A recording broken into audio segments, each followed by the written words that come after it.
70 saint സ്ഥലത്ത് 7ഓളം വ്യത്യസ്ത നിറത്തിലുള്ള തണ്ണിമത്തൻ കൃഷി ചെയ്ത് വിജയഗാഥ രചിക്കുകയാണ് ഇരണാവിലെ റിട്ടയേർഡ് സഹകരണ ബാങ്ക് സെക്രട്ടറിയായ കെ രാജീവനും സുഹൃത്തുക്കളും. ഏവർക്കും പ്രചോദനമാവുകയാണ് ഇവരുടെ തണ്ണിമത്തൻ കൃഷി.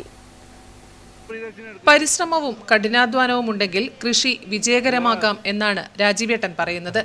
ബാങ്കിൽ ജോലി ചെയ്യുന്ന കാലത്തെ കൃഷിയെ കൂട്ടുപിടിച്ചിട്ടുണ്ട്. 2 വർഷക്കാലമായി ഇരണാവിലെ വീടിനോട് ചേർന്നുള്ള 70 സെന്റ് സ്ഥലത്ത് തണ്ണിമത്തൻ കൃഷിയുണ്ട്. സുഹൃത്തുക്കൾക്കൊപ്പമാണ് ശാസ്ത്രീയമായ രീതിയിൽ ജൈവകൃഷി ഇറക്കിയത്. ഇടവിളയായി ചീരയും നട്ടു. തണ്ണിമത്തൻ എന്ന് ഓർക്കുമ്പോൾ ചുവന്ന കളറാണ് മനസ്സിൽ വരിക. എന്നാൽ മഞ്ഞയിലും ചുവപ്പിലും തന്നെ 2 തരം, ഓറഞ്ച് കളറിലുമുണ്ട് വേറെ. ഇരണാവിലെ ഇവരുടെ പാടത്ത് 7 വ്യത്യസ്ത വർണ്ണങ്ങളിലുള്ള തണ്ണിമത്തനുകളാണ് നട്ട് നനയിച്ച് ഉണ്ടാക്കിയിരിക്കുന്നത്.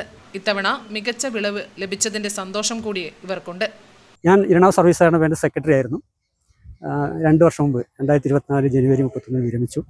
ബാങ്കിലുള്ളപ്പോൾ തന്നെ ബാങ്കിൻ്റെ നേതൃത്വത്തിൽ ഈ ഇരണാവിൻ്റെ പഴയ കൃഷി സംസ്കാരം പുനർജീവിക്കുക എന്ന ഉദ്ദേശത്തോടുകൂടി പല പരിപാടികൾ നടത്തിയിട്ടുണ്ട്. 30 ഏക്കർ നെൽകൃഷി നടത്തിയിട്ടുണ്ട്. 15 വർഷമായി തരിശിട്ട തെക്കുംപാട് വയൽ കൃഷിയോഗ്യമാക്കിയിട്ടുണ്ട്, 15 ഏക്കർ. ആ പ്രവർത്തനമൊക്കെ അന്ന് ബാങ്കിൻ്റെ നേതൃത്വത്തിൽ ഏറ്റെടുത്തിട്ടുണ്ട്. കേരളത്തിൽ തന്നെ അറിയപ്പെടുന്ന കാർഷിക മേഖല ഇടപെടുന്ന, അതായത് സർവീസ് ബാങ്കുകളുടെ ലക്ഷ്യം കാർഷിക മേഖലയിൽ ഇടപെടുക എന്നുള്ളതാണ്. അത് മാറി മാറി കമേഴ്ഷ്യൽ ബാങ്ക് ചെയ്യുന്ന വായ്പ കൊടുക്കുന്ന രീതി വളർന്നു വന്നു.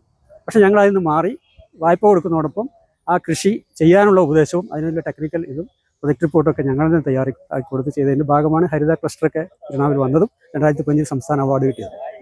വിളവെടുപ്പ് ഉത്സവം Kalliasseri block panchayat president R Babithakumari ഉദ്ഘാടനം ചെയ്തു. പുതിയ തലമുറക്ക് കൂടി ഒരു വലിയ ഊർജം നൽകുന്ന ഒരു കാര്യമാണ് ഇത്. നമ്മുടെ ഒരു കാർഷിക വിള ഉൽപാദനം എന്നതിലുപരി അവരൊരു ബഹുമാനിക്കുകയും ആദരിക്കുകയും കൂടി ചെയ്യുന്ന ഒരു ഉദ്ഘാടന വേളയും കൂടിയായിട്ടാണ് എനിക്കിത് തോന്നുന്നത്. തണ്ണിമത്തന് ഒട്ടേറെ ആവശ്യക്കാരും എത്തുന്നുണ്ട്. ഇനിയും കൃഷി തുടർന്നു പോകാനാണ് രാജീവേട്ടന്റെ തീരുമാനം. Network news, Pazhayangadi.